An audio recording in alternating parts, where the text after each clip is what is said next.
I'm doing a rope bowl on the sewing machine. So you take your rope and you do the flat part first, and when you are ready to start doing the wall, you curve your piece, do a zigzag, and just gently turn it and roll it with your wide zigzag on.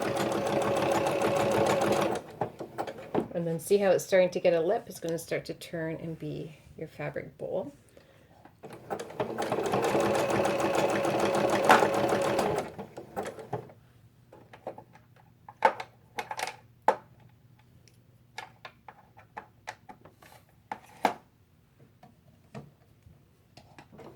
Back in business.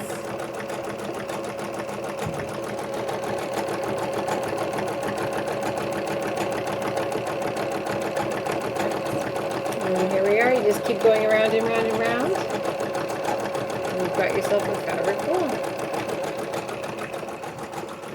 How do you start off the bowl? So how I started off my bowl was I took my little bit of rope and I just twisted it a bit. I made it into a circle like that.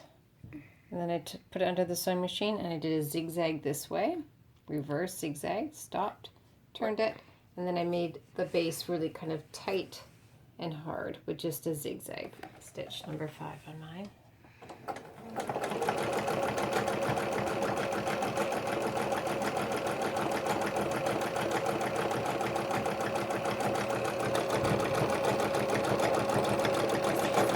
And what you can do if you want to make it fancy, at this point you can take little bits of fabric and wrap it around and add color to it if you want, but this one is just going to be a plain white bowl.